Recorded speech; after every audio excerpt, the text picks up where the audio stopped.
Hello, everyone, and welcome to another installment in the PrairieFire College series.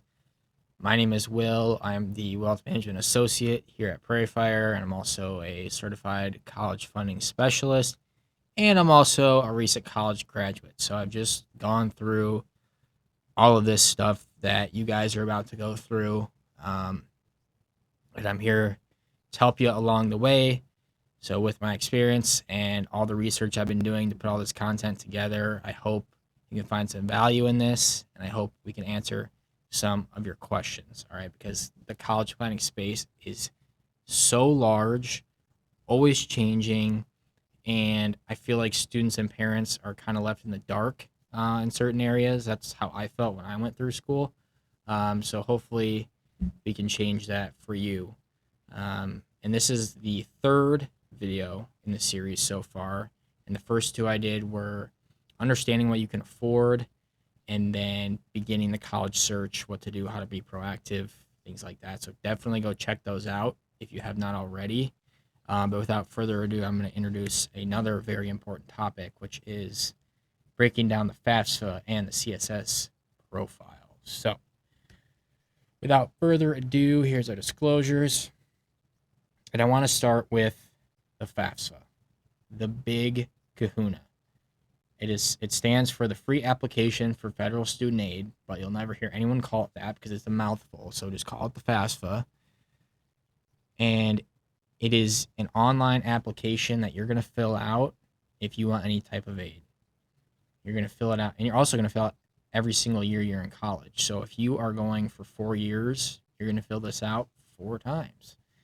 And the types of aid you'll be eligible for are grants, scholarships, work study programs, and federal student loans.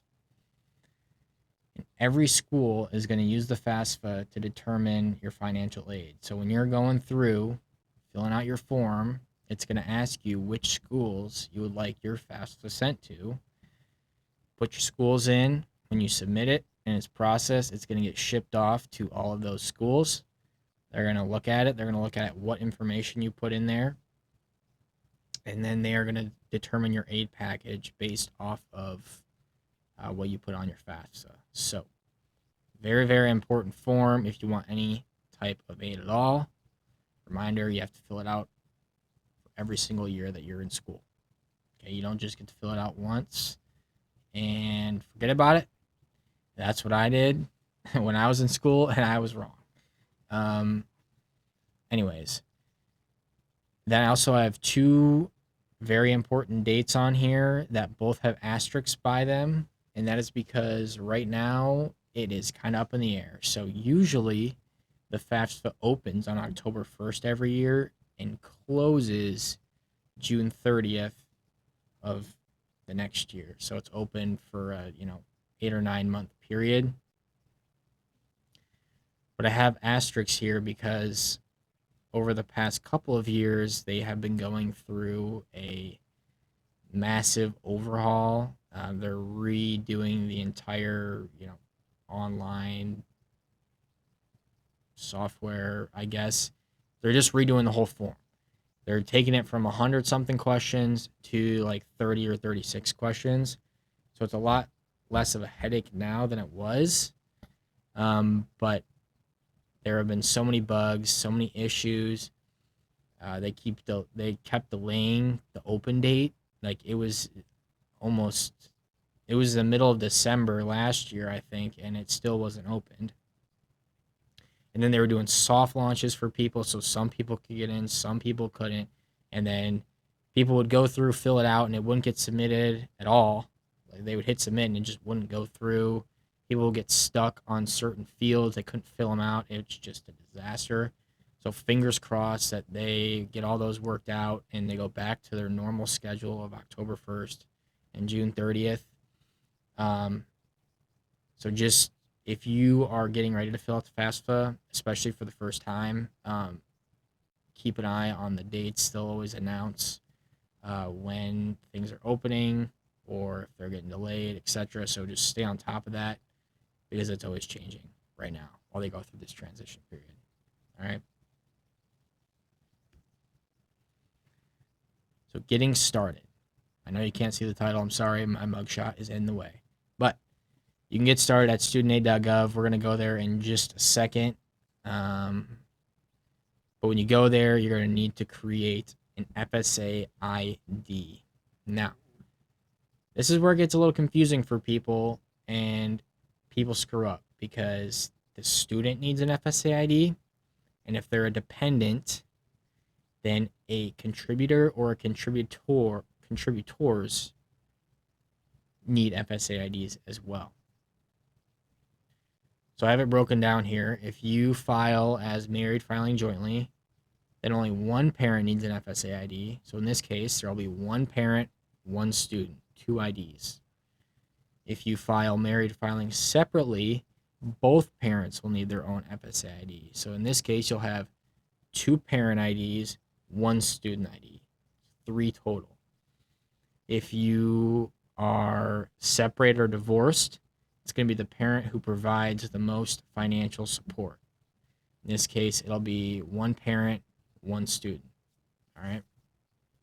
It'll never just be the student. The parent always needs, at least a parent always needs an FSA ID, and have the student go create theirs first. And then I think they can, how it used to be is they could send you like an invite code, and then you like go set up your FSA ID through that. So just be aware of that they send you an invite code if needed. But now I'm going to go to the website, and that's the CSS one. We'll get there in a second. So if you type in studentaid.gov, this is where you'll go. Click on create an account. It's right in front of your face. If you already have filled out the FAFSA, you'll just log in here. Otherwise, you can get started, and it'll take you through all this stuff. And you can have fun with that. So,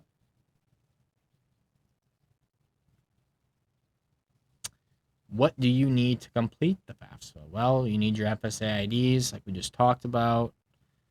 You're going to need your social security number, or if you're an eligible non-citizen, you'll need your alien registration number. And then make sure to have tax returns, W-2s, any other financial statements, bank statements, investment statements, all that stuff. Just have it handy. The FAFSA uses the IRS data retrieval tool, so it'll pull everything in from the IRS, but that doesn't mean it's right. So definitely, once you pull your data in, go through and make sure everything was filled in the correct field with the correct amounts, etc. Just kind of compare what you have on paper to what was generated on the form to make sure everything's right, because you do not want to submit an incorrect FAFSA and then have to go in and make changes, and you don't want to do that. There's going to be three types of questions on the FAFSA. It's going to be personal information, financial information, and then information about the parents. So just so you have a little heads up of what you can expect. Then once you submit it, then it gets processed. You're going to get something similar to this. This is a student aid report. If you look up a student aid report online, a bunch of different variations of this form come up. This was the most recent one that I could find. Yours might look a little different moving forward. So just be on the lookout for something like this. Kind of breaks it down, your eligibility and things like that. And then be on the lookout for any aid packages from schools that you've applied to. So just wanted to show you what to be on the lookout for. And that's the FAFSA. Now we're going to talk about the CSS Profile. So this is another online application similar to the FAFSA, but very different. Only certain schools require the CSS Profile. But you see what I have in bold here. You must still complete the FAFSA even if you have to fill out the CSS Profile. So if you go to a CSS school, you get the joy of filling out 2 forms instead of 1. All right? Do not think that just because you're going to a CSS school means that you can ditch the FAFSA. You got to fill out both. Okay, cannot stress that enough. And then if you need to see if your school requires a CSS profile, there's a link here. We'll go to the CSS profile website in a second. But since I'm in Iowa, I listed the CSS schools in Iowa. So Grinnell College is going to require it for domestic and international students. And then Northwestern College and Wartburg are going to require it for international students. CSS profile opens on October 1st, similar to when the FAFSA normally opens, but their closing dates are different. The closing dates are going to depend on the school, and it's going to be in a range from January 1st to March 31st. Your school will tell you that. Just know that schools are going to be different. So if you're applying to multiple CSS schools, their deadlines might be different. So just keep that in mind. There's another version of the CSS profile website. That's just a generic one. The one I showed on the previous slide was to see if your school was a CSS school, but they're both on the same page. But you're going to need to create an account with the College Board if you have not already. Now, if you took the SAT or PSAT or took any AP classes in high school, chances are you already have a College Board account. So you use the same credentials there. And then if you are a custodial parent, you will share a College Board login. If you're a non-custodial parent, you need your own. So this differs from the FAFSA. So CSS profile, you may only need one login, where the FAFSA, you always need at least two, depending on how you file. So just keep that in mind. If you're a custodial parent, you share. If you're not a custodial parent, you need your own. Okay?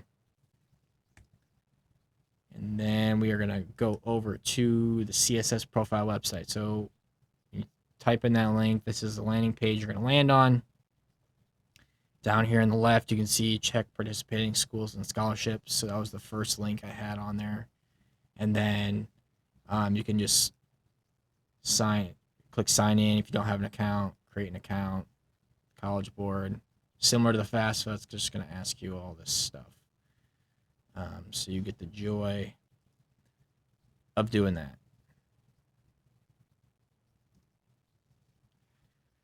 And what you need to complete this is very similar to the FAFSA. So you're going to need your College Board login, and then all the same financial stuff that you needed for the FAFSA: tax return, W-2s, income, any other important financial statements that you have. But the CSS profile does not have the IRS data retrieval tool like the FAFSA does, so you're going to have to go in and do everything manually here. So you will actually need hard copies for this, or have it on another tab.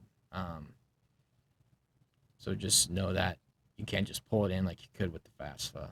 And then it's going to be free for certain students. If you're a domestic student and your family's income is under 100 grand, then filling out the form is free. If your family's income is over 100 grand, it's going to cost you $25. And then any additional reports that need to be sent out are going to be $16 a pop.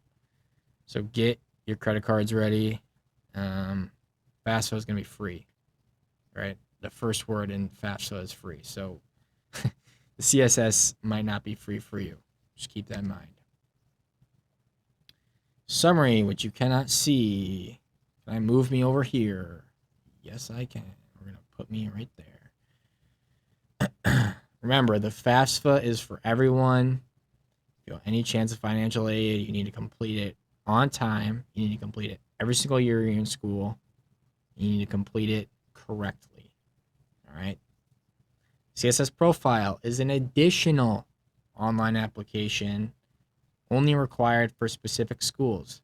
But remember, you still have to complete the FAFSA even if you're going to a CSS school. You need both. And I've got the links to both websites. They both have great FAQs and videos on YouTube. I watched a couple of them just to get familiar with what they were posting, and for research purposes for putting all this content together. So If you need like a quick 2-minute video on a specific topic, they've got them. Definitely check them out and use them. And then obviously, I'm here and Matt is here as well to answer any of your questions that come up along the way. Right? Happy to help. That's what we're here for. There's our mugshots again. You'll generally be talking to me. I'll be the one helping you. Matt will always be here to assist myself and assist you as well. So that's us if you haven't met us before. And then this is just our contact info.